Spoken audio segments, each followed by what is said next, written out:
Сәлеметсіздер ме балалар? Бүгін 43-ші сабақты өтетін боламыз. Каналымызға міндетті түрде подписаться батырмасын басып, жазылып алыңыздар. Сіздер үшін пайдалы сабақтар шығып отырады. Мәдени мұра сыр шертеді. Мақала жаза аламын. Мәтін стилін ажыратуды, репортаж алуды үйренемін. 51-ші жаттығу: бірдей тақырыпқа берілген мәтіндерді оқып, өзара салыстыр. Қайсысы ғылыми мәтін, қайсысы көркем мәтін? Жіпсіз байлау. Бір күні бір бай: «Әй, алдар, жіпсіз түйінсіз байлауға бола ма?» дейді алдарға. «Байеке, күте тұрыңыз, мен мына үйге кіріп шығайын, сонан соң айтармын» дейді алдар. Бай далада сарылып әрі тұрады, бері тұрады. Алдар үйден шықпай қояды. Күте тұрыңыздың аяғы жіпсіз байлау екен ғой» деп өкінеді сонда бай. Алдар көсе қазақ ауыз әдебиетіндегі халық арасында көп тараған ұнамды күлдіргі кейіпкер. Әр кезде өмір сүрген, ақылды да айлакер, тура да тапқыр, жарлы Жақыбайдың қамын жеген әділ адамның жиынтық бейнесі. Ол бірде жұмыртқадан жүн қырыққан, дүние қоныс шық бермес Шығайбайдың басын шыр айналдырса, бірде тиыннан теңге құраған саудагердің өзін мұзға отырғызып кетеді. Халық пасық надан байларға, суайт саудагерлерге өз өкілі Алдар көсені қарсы қояды. Сөйтіп, ел өз көзқарасын, тілегін Алдар көсе арқылы танытып отырған. Жіпсіз байлау көркем мәтін, Алдар көсе ғылыми мәтін. Дереккөздерден Алдар көсе туралы аңыз әңгіме жинақта. Алдар көсе қазақ ауыз әдебиетінің кейіпкері, ақылды айлакердің, зерделі қудың жиынтық бейнесі. Алдар көсе өзінің асқан айлакерлігі арқылы мұратына жетіп отырады. Оның мақсаты сараң байды, пайда күнем саудагерді, озбыр ханды, тағы басқаларды әжуа ету. Мысалы, ол асқан сарандығы үшін халық шық бермес Шығайбай атаған байдың асын ішіп, атын мініп, қызын алады.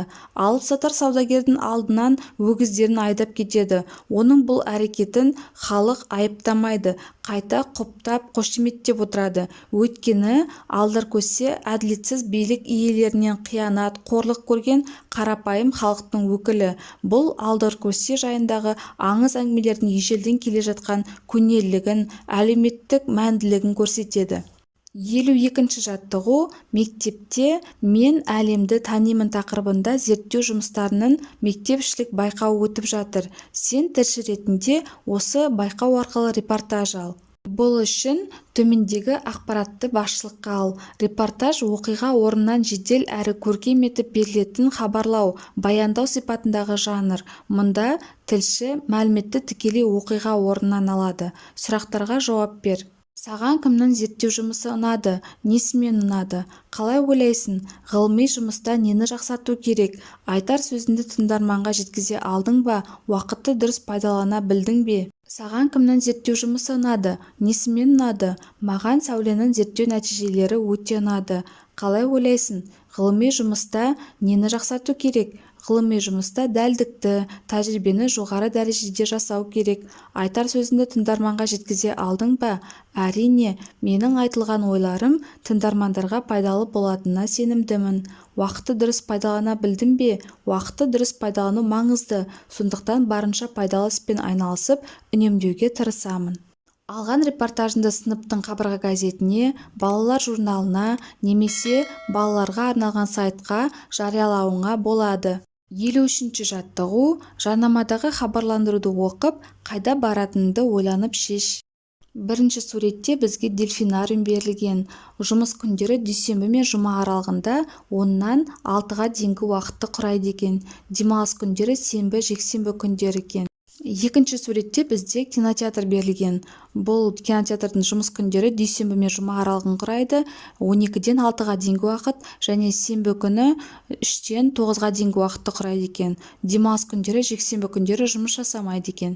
Үшінші суретте бізде мұражай берілген. Дүйсенбі, сенбі күндері 9-дан 5-ге дейінгі уақытта жұмыс жасайды екен. Демалыс күндері, жексенбі күндері. Төртінші суретте бізде зоопарк берілген. Күн сайын жұмыс жасайды екен. 9-дан 5-ге дейінгі уақытты құрайды екен. Мен сенбі күні сағат 3-те жан досым Дилнарымен кинотеатрға барамын. Осымен сабағымыз аяқталды. Сабақ пайдалы болған болса, лайк басып, достарыңызбен бөлісуді ұмытпаңыздар.